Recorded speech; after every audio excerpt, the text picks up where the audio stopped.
Y seguimos aquí en el rumbo de la tarde por Rumba 98.5 FM. Estamos en tiempo de nuestra segunda entrevista del día de hoy y tenemos en la línea al abogado penalista Cándido Simón para hablar de este tema que ha trascendido en estos últimos días, en los que periodistas como Marino Zapete, Edith Febles, Altagracia Salazar y María Cela Álvarez informaron que presentaron 4 querellas penales ante el Ministerio Público contra varios comunicadores. Bienvenido, don Cándido, al rumbo de la tarde. Gracias, muchas gracias por abrirme el micrófono para compartir opiniones disidentes. ¿Qué piensa usted sobre esta iniciativa en relación al caso de los periodistas que están siendo, pues, que se han querellado contra ellos precisamente en un tema de un caso de difamación e injuria? Sí, fíjate, ya era momento, era tiempo, porque hasta ahora la premisa es en general que los objetos de demanda usualmente son los comunicadores y los periodistas. Paradójicamente este caso le da vuelta a la torta y me parece que por una cuestión de dignidad y de respeto profesional debieron hacerlo, no tenían más opción. Lo digo porque ahora en ocasión de las redes globales, que yo no las llamo sociales, porque lo de sociedad es otra cosa, la existencia de las redes globales, hay gente que se cree que no hay límites, que no hay normas, y se encargan de difundir, de difundir no, sino de crear información, le llaman crear contenidos, y sin reparar en la reputación profesional de los demás, en el buen nombre, en la dignidad de gente que han construido históricamente una reputación. De manera que, visto así, esperemos a ver qué dice la justicia, esta vez con la vuelta a la torta. Lo digo porque, repito, usualmente los demandados son los comunicadores, los periodistas y los medios. Esta vez son precisamente comunicadores profesionales y de una bien ganada reputación lo que están accionando, y yo pienso que debieron hacerlo antes.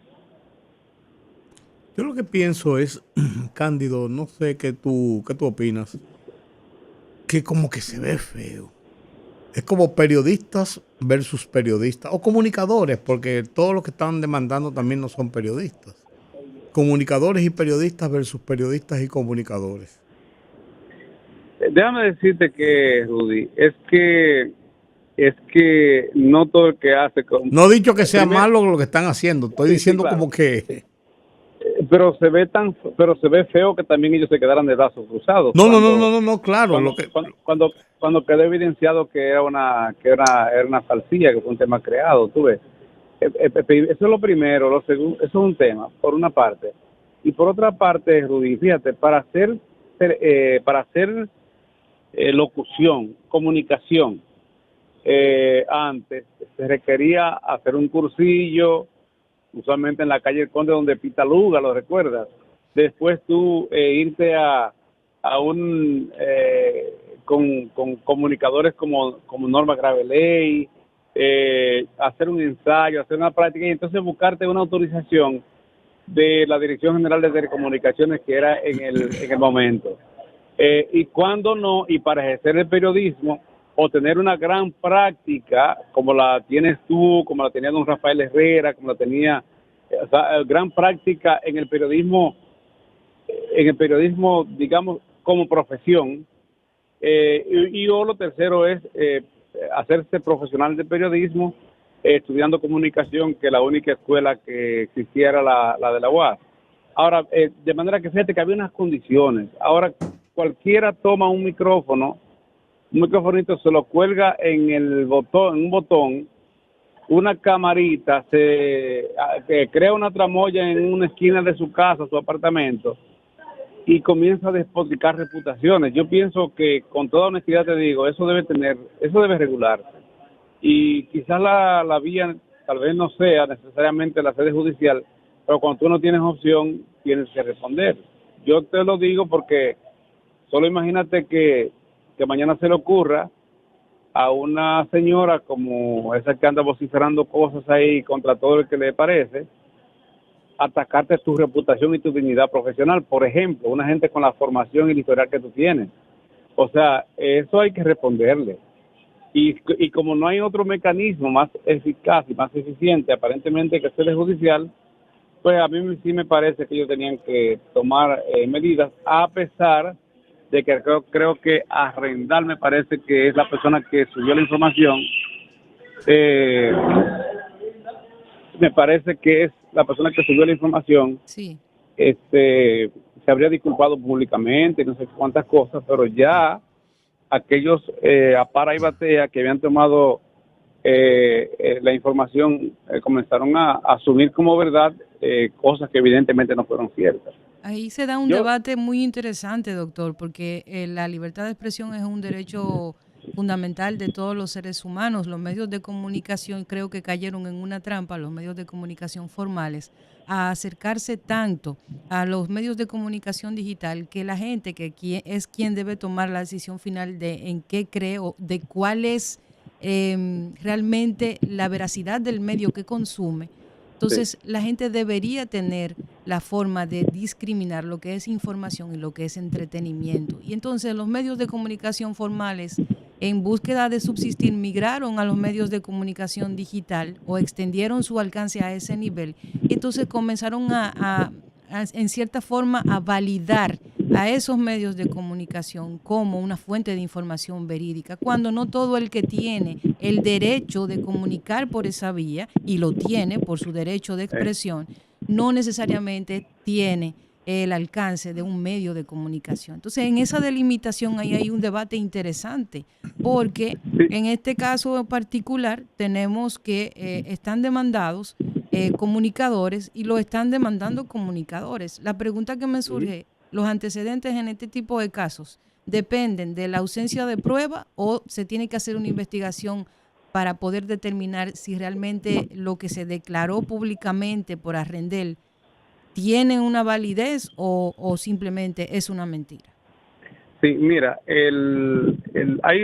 hay varios componentes y el hilo conductor, el hilo de diferenciación entre el derecho a la comunicación, el derecho al honor, a la reputación, es bastante fino. Solo que hay derechos fundamentales que son más fundamentales que otros. Sí. El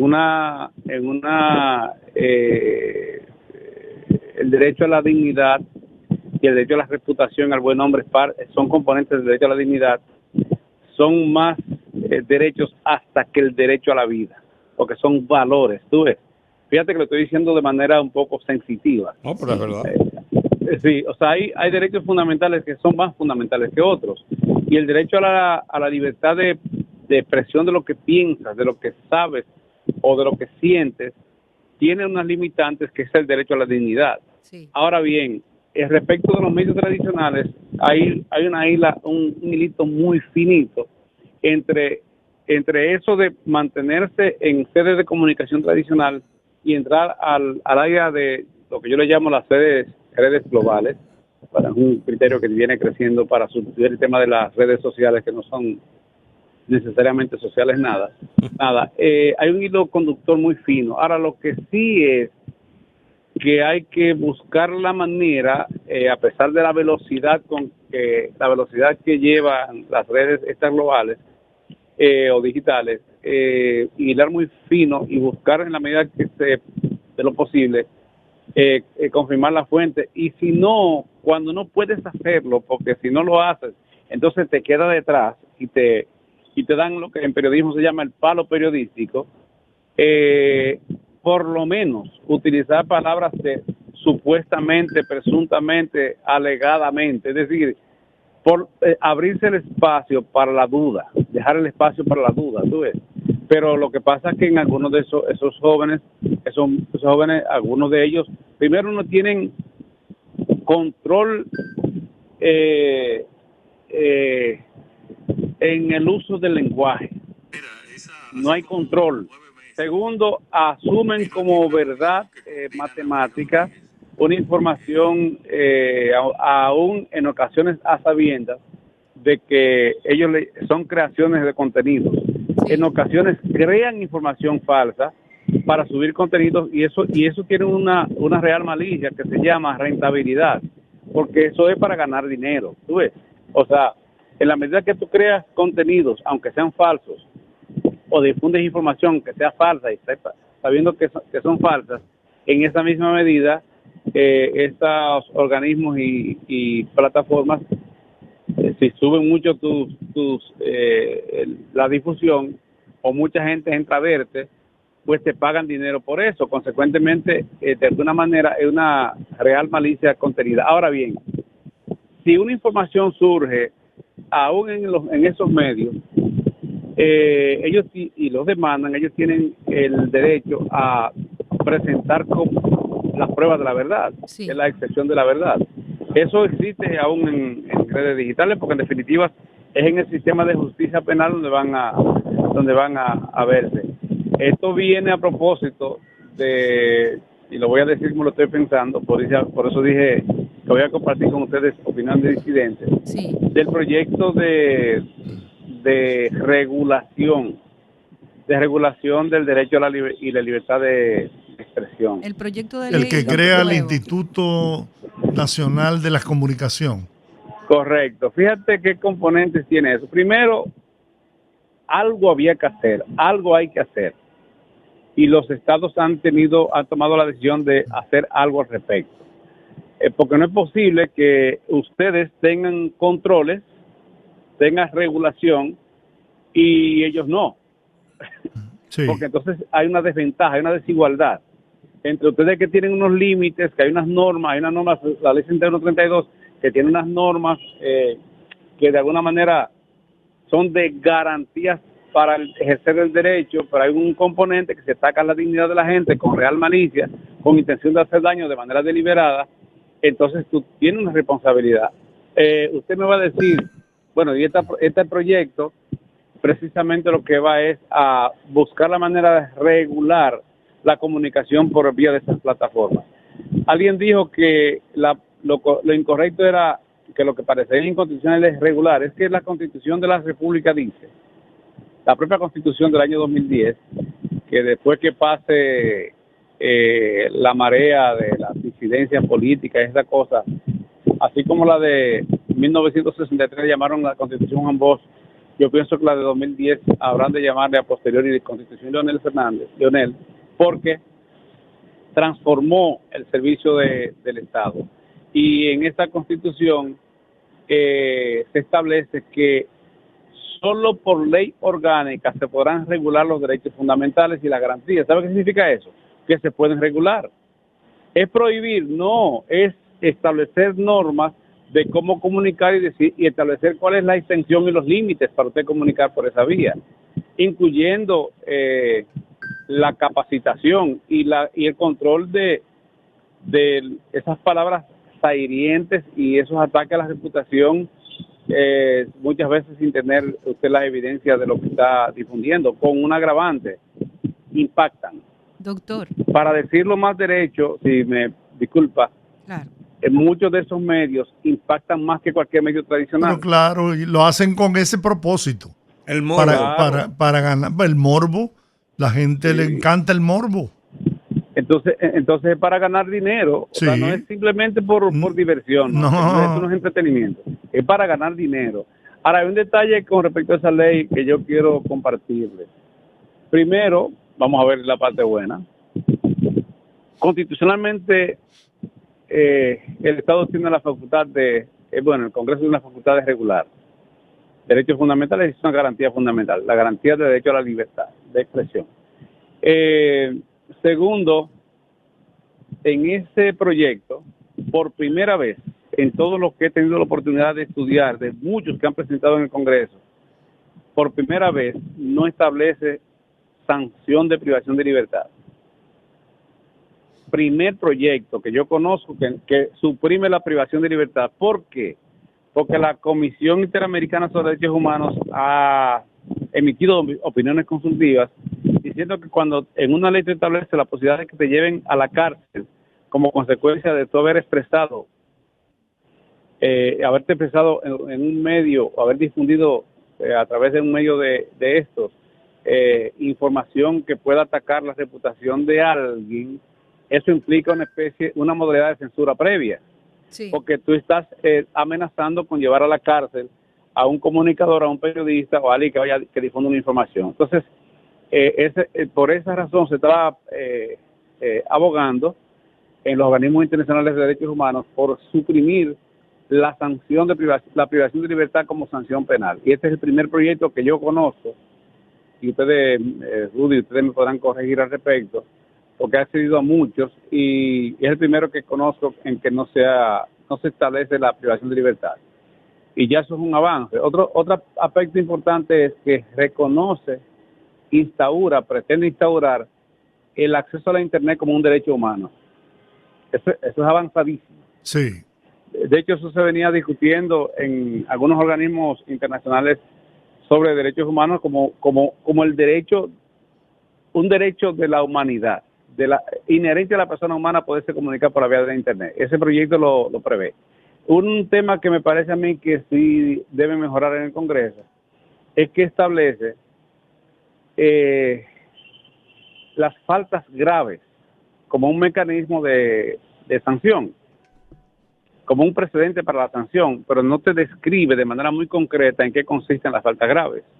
Es muy abierto, muy discrecional, en consecuencia eso podría prestarse a que, por ejemplo, un fiscal que tú emitas una información o difunda una información o emita una opinión, o un juez que emita una opinión que a él le desagrade, él pueda considerar o un político adversario o a un funcionario del gobierno, él podría asumir que constituye una falta grave cualquier cosa, porque es muy abierto. Eso tienen que regularlo y restringirlo.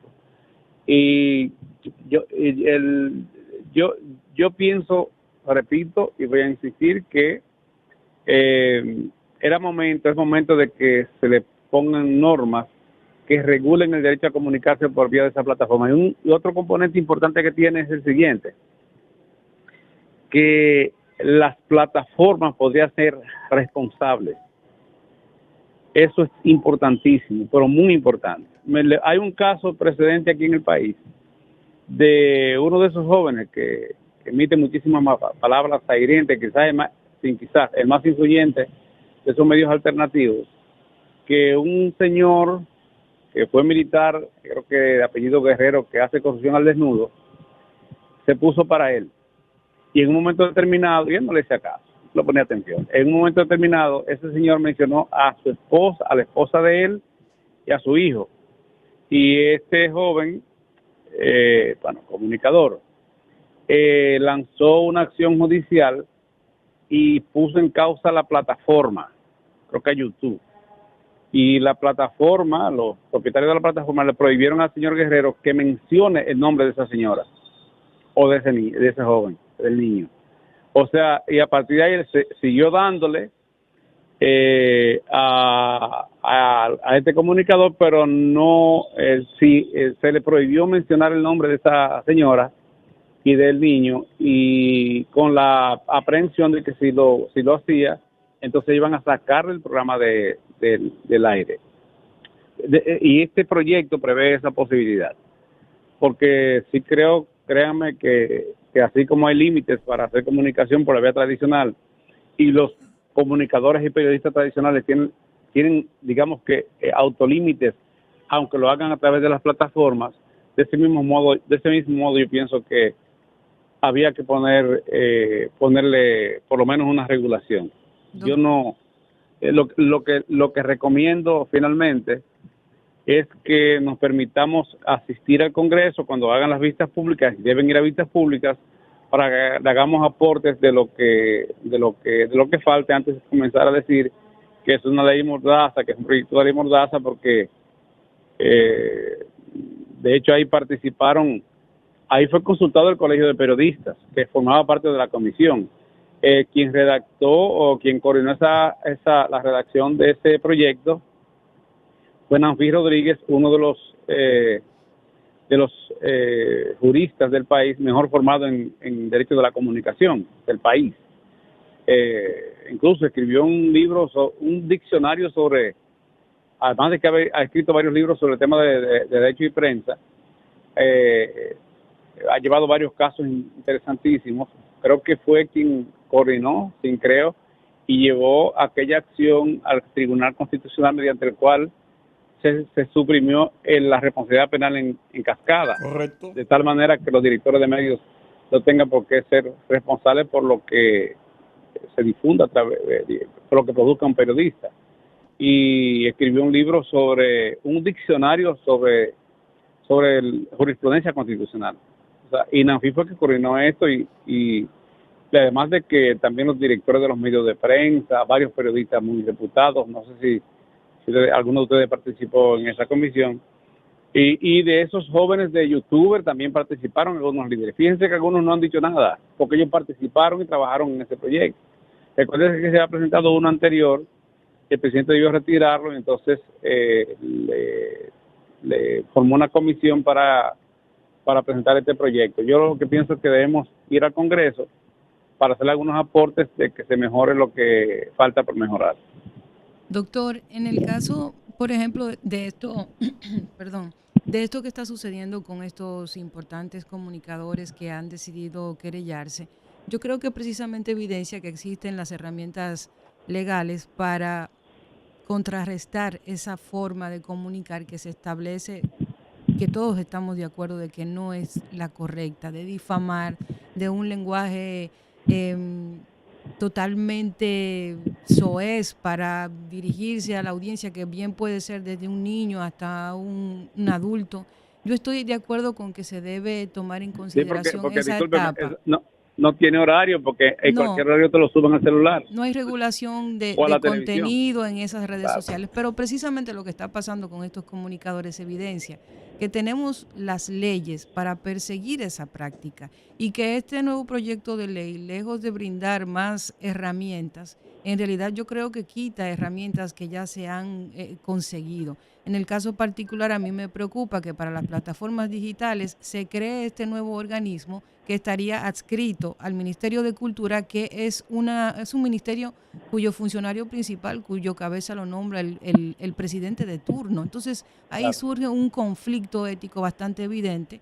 Y yo entiendo que con la ley que tenemos, incluso con la ley de delitos electrónicos, que también tiene alcance para ese tipo de prácticas, podría simplemente aplicándose, y aquel que se sienta mancillado en su buen nombre, actuar a través de esas herramientas sin tener que nosotros renunciar a ciertas ganancias de derechos que ya se tienen. Lo que pasa es que cualquier dirección que se nombra en el Estado tiene que estar debajo de la sombrilla de un ministerio. Eso establece la ley. Claro. No tiene que ser un ministerio. No lo vamos a poner en obra pública. Sí, pero eso plantea precisamente de vivienda, inicio.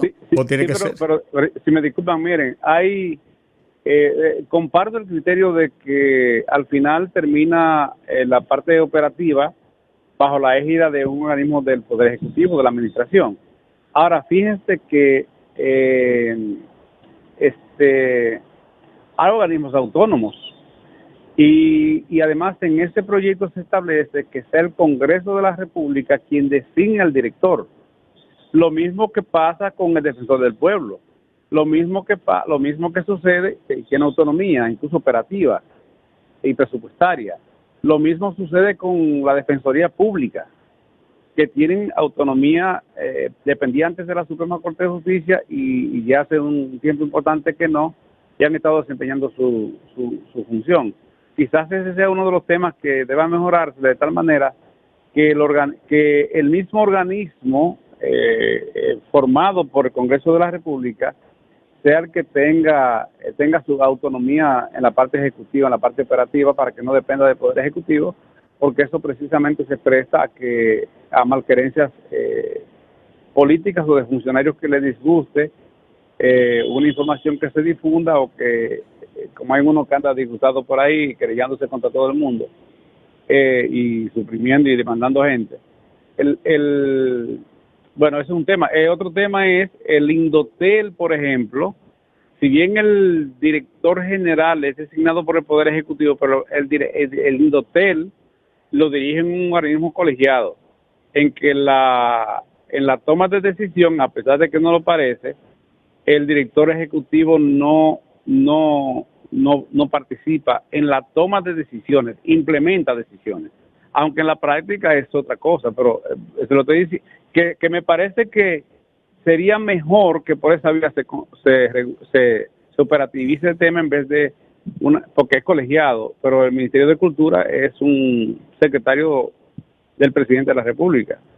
Doctor, lo que pasa es que yo he perdido un poco la fe en la institucionalidad, tomando en consideración que, por ejemplo, aquí dicen que hay en teoría 3 poderes del Estado, pero para mí es solo uno. El que tenga la mayoría en el Congreso sabe que toma las decisiones de todos esos organismos pseudoautónomos, como la Cámara de Cuentas, que hace 2 meses antes se sabía quién iba para allá, entre muchas otras instituciones. Entonces, si nosotros nos vamos al tema institucional en República Dominicana, no podemos simplemente simplificar a lo teórico lo que pasará en la práctica, porque aquí con mucha frecuencia la teoría no acompaña a la realidad. Entonces, por eso yo creo que es un debate interesante lo que ha pasado hoy, los periodistas, los comunicadores que han demandado, yo saludo que hayan demandado, pienso que tomaron mucho tiempo para hacerlo, pero precisamente esa acción evidencia que las herramientas para perseguir ese tipo de prácticas en la comunicación o en el ejercicio del entretenimiento que no es información, ya están ahí. Sí, mire, hay un detalle en este tema que usted aborda ahora. La experiencia nos ha enseñado que esos procesos por difamación e injuria usualmente no terminan en nada. Históricamente, porque se toma mucho tiempo en implementarse, aunque en este caso tú no tienes que recurrir a un fiscal, me que estoy en el área social, hay un jovencito por ahí. No tienes necesariamente que concurrir ante un fiscal, puedes irte directamente a un tribunal, con la ley 6132. Sí. Si es por los artículos 362 y 363 del Código Penal, ya tiene que concurrir ante un fiscal. Pero con la ley de delitos electrónicos, requiere de una intervención del Ministerio Público. Es más agresiva. Así es. Lo que pasa es que en la práctica no se implementa. O la gente pierde finalmente la fe por la consistencia. Hay pocas sentencias en de la Suprema Corte de Justicia sancionando por ese tipo de temas. Por ejemplo, hay una paradigmática que fue de Nani Salazar contra Marino Vinicio Castillo. Hay una paradigmática que fue de José Manuel Hernández, que posteriormente fue fiscal contra alguien. Hay una paradigmática que fue, de Hipólito Mejía, o contra los Vinchos, pero eso no terminó en nada al final. La práctica es que... Contra Vincho no, contra el senador de Baní. Exacto, contra el senador. Pero el punto es que en la práctica no es muy operativo el sistema de justicia. ¿Saben por qué? Porque mientras tanto te sigue difamando. ¿Saben por qué? Porque no hay mecanismos alternativos que te suprima determinadas acciones administrativamente. Y este proyecto de ley sí prevé esa posibilidad, sobre todo con el tema de las plataformas, las plataformas tradicionales, digitales, sí. Porque para esas plataformas, que usualmente, ahí vendrá una discusión, no tienen domicilio en el país y las leyes son de aplicación territorial, ahí vendrá ya un tema de colaboración judicial internacional que habrá que ver cómo manejar eso en el Congreso. Algunos de esos comunicadores tienen su compañía formada en otro país. Pero además hay otro detalle importante que va a discutirse ahí. Y es que en una ocasión, por una emisora local, por la Z, se difundió una información. Un periodista que hace comunicación ahí. Y el ex senador de la República, Félix Bautista, lanzó una acción contra él y contra los dueños del medio creo que en Manhattan, bajo el criterio de que allá se escuchó la información. Me siguen. Entonces, imagínense, esa es una de las cosas que habrá que establecer en el Congreso, cómo manejar eso, de tal manera que a partir de qué momento y cuál sería la jurisdicción competente en función de la difusión de la información. Y son de las cosas que hay que discutir para mejorarle, pero yo sí pienso que pienso en definitivas que algo había que hacer. algo hay que hacer, que no sea dejar esto a la libertad de brigandina, pero a su vez con la menor restricción posible. Sobre todo con la falta de ética y de valores que se manifiesta a diario en todos Sí. esos medios, ¿no? Sí, es una cosa impresionante. Yo estuve, bueno, hay que verlo porque no hay manera. Además, si usted hace opinión y tiene una opinión adversa, debe ver lo que está pasando, porque no puedes opinar de lo que no sabe. Pero hay jóvenes, muchachas de esas, bien parecidas, por lo menos sentadas, se ven muy bien, bien maquilladas, que cuando abren esa boca por un micrófono, el medio tan fuerte, explicando cómo ellas le quitan el marido a la otra, cómo hacen sexo, Dios mío. Entonces, pero de manera muy descarnada. Y mientras más descarnado lo hacen, pues parece que es más divertido. No, Eso más, es comunicación. logran más cosas, ¿cómo se llama? Views. Más views. Y eso, bueno, eso dicen- representa dicen- dinero. y dicen ellas que más marido y más reloj y más carro y más apartamento, tú ves. Entonces, oye, o sea, yo no sé si estoy siendo muy conservador, que no es mi estilo. No, pero es verdad. Pero es verdad, sí Candy. creo que, señores, algo hay que hacer. No solo aquí, en muchas partes del mundo, y los estados se están poniendo para eso, no solo en República Dominicana. Parece que hay una distorsión de la libertad de prensa. Sí, porque hay límites. Fíjate que la ley 6132 atiende en este detalle, habla de expresión y difusión del pensamiento. ¿Por qué claro. establece diferencia? Eso no es. ¿Sabe por qué? Porque dice la Convención Interamericana sobre Derechos Humanos, que creo que artículo 25, no puedo equivocar en eso, que la información debe ser veraz, objetiva y oportuna. responsable. ¿Usted sabe qué significa responsable? Que usted es responsable y puede incurrir de responsabilidad por lo que usted exprese. Ahora, el medio que difunda lo que usted exprese, ahí viene el tema de la responsabilidad en cascada, que fue suprimida en República Dominicana y en muchos países por ser inconstitucional, no tiene la responsabilidad que tiene quien le expresa. Si yo por aquí, por este teléfono, que es un micrófono, digo cosas hirientes o difamo a alguien en un micrófono abierto como tienen ustedes, yo soy responsable por lo que expreso. Ustedes no ahí son es necesariamente que se responsables. ahí que se tipifica la difamación cuando es difundida. Exacto, pero ustedes no son necesariamente responsables por haber difundido en un micrófono abierto lo que yo he expresado aquí. Esa es la gran diferencia, que en el tema del delito electrónico no está individualizado. Cuando yo era director además, de última otra cosa- hora, Cándido, yo estaba fuera del país en una reunión de la CIP precisamente, y cuando llegué al país, encontré sobre mi despacho una demanda por difamación e injuria de una gente por algo que había publicado uno de los periodistas bajo mi mando, pero yo estaba fuera, yo ni sabía lo que se había publicado, pues yo estaba fuera, y yo tuve que ir a Claro. sentarme en el tribunal, y Sí, de y eso, explicaciones.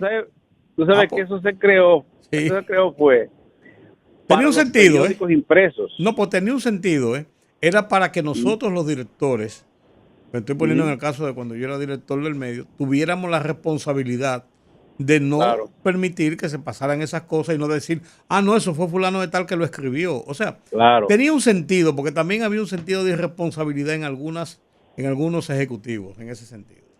Pero todo eso fue, Rudy, antes del micrófono abierto. No, claro, estamos hablando del 62. No había, pero además, eso es... esa eso ley no fue, consigna ni televisión, ni radio, y internet, ni pensarlo. Es impresión. Sí, ¿Por qué? claro. Porque tú como director de medio o el jefe de redacción, antes de pasar a impresión la información que servían los periodistas y trabajaban, tienen la oportunidad de tú tienes verlo. que revisarla. Claro. Ahí tenía sentido. Eso es así. Pero ya en esta época eso es inasible, imagínate. Bueno. Pero bueno, de todas maneras, yo sí pienso, los estados los gobiernos están trabajando a nivel internacional en ese proceso. Yo pienso que la República Dominicana se inserta en ese proceso de modernización del ejercicio del derecho a la expresión y la libertad de difusión Bueno, Inglaterra pasó una ley bastante controversial en ese mismo sentido y España está hace ya unos meses, más de unos meses, hace como un año, 2 años, está involucrado en una reforma total de su código y es uno de los países donde más se practica ese ejercicio de libertad. Cuando publicaron aquellas fotografías de la infanta a bordo de un yate en traje de baño, en bikini, en sus vacaciones. Entonces no podían acusar a la infanta y a su familia porque no estaban en funciones públicas, estaban en sus vacaciones privadas. Claro. Y el alegato de que eran funcionarios públicos y podían salir como les dio la gana, no le dio resultado y condenaron al medio. Tú sabes que en España hay un debate que no termina sobre el delito de odio. Ah, no, claro. No, pues es otra cosa. Bueno, aquí hubo un senador que se quiso pasar de sabroso y ya anunció hoy que lo estaba retirando. Porque aquí ya es muy peligroso por otras razones. Yo estuve en España hace unos 2 años, más o menos, en un panel que estábamos discutiendo sobre la argumentación jurídica. Y una de las cosas que se discutió ahí, yo traje incluso un libro sobre particular, que creo que Cholitín fue de ahí que cogió la idea porque él estuvo en ese evento. Ajá. Sobre el delito de odio que está en el artículo 510 del Código Penal Español. Claro. Pero eso es un debate que no ha terminado. A pesar de que está ahí, es un debate que no ha terminado porque las convenciones prohíben que tú difundas el odio. Claro. Las convenciones prevén que la incitación al odio es una incitación a la violencia. Claro, es un delito mundial. Sí, y lo prevén las convenciones internacionales de derechos humanos. Pero de ahí a llevarlo al tipo penal, que fue lo que me parece que Cholitín tomó, entonces él cometió el error de difundir un video explicando el contenido. Sí, a Cholitín se le fue la mano, los pies y el brazo, y se le fue el culo. Entonces lo hizo en el momento menos oportuno, porque fue justamente cuando está el debate sobre el proyecto que presentó el Poder Ejecutivo. Que el presidente dijo hoy en la semanal, es bueno decirlo aquí, dijo hoy en la semanal que ese proyecto el Poder Ejecutivo no le puso ni una coma. Todo el debate fue sobre la base de un anteproyecto y fue discutido por los medios y por personas fuera también de los medios, de otros sectores, pero que el gobierno no le cambió nada absolutamente. Sí, esa es la información que yo también tengo, de una fuente importante, que ellos no, simplemente, le darían forma, pero se limitaron eso se discutió en esa comisión donde había sectores de diferentes áreas, y me llamó muchísimo la atención que vi al presidente, uno de los líderes del Colegio de Periodistas, tomándole el micrófono a la primera persona que protestó contra el proyecto, porque yo sé que el Colegio de Periodistas participó en esa comisión. No sé qué pasaría ahí, a menos que tuviese una opinión disidente, pero una de las cosas que es idea del Colegio de Periodistas, y lo digo porque le asesoré en ocasión del debate que se presentó en el Congreso cuando una comisión donde creo que estabas tú, Rudy, que había designado el presidente de la República, Leonel Fernández. Sí, en el 99. Exacto, que ahí se discutió eso, y una de las propuestas que llevó el Colegio de Periodistas fue el tema de la despenalización del derecho a la comunicación, pero que se mantuviera el tema de la responsabilidad, digamos, judicial, pero por vía económica. Vendrá el debate, y ese es otro tema, de qué hacer con una persona que es insolvente. Tú sabes que el Colegio de Periodistas se encargó, perdón, Georgie, voy a terminar, se encargó en el 2000 de que ese proyecto abortara, ¿verdad? Porque Leonel Fernández lo dejó sobre la mesa, Hipólito Mejía lo mandó al Congreso, y el Colegio de Periodistas, que había cambiado de dirección, y como tenían una pugna interna, y como el personaje que había asumido el Colegio de Periodistas no participó en la comisión, aunque él quería participar, entonces se dedicó junto con otros a torpedear el proyecto y a evitar que el proyecto pasara. Hicieron una campaña en el Congreso y no pasó el proyecto. Sí, entonces los políticos se asustan. Historia patria. Nos vemos. Gracias. Gracias por invitarme a este diálogo. Esto no es una entrevista, es un diálogo. Así es. Así mismo es. Muchas gracias como siempre, Cándido. Cómo no, gracias a ustedes. Bueno, hay que ir a la pausa.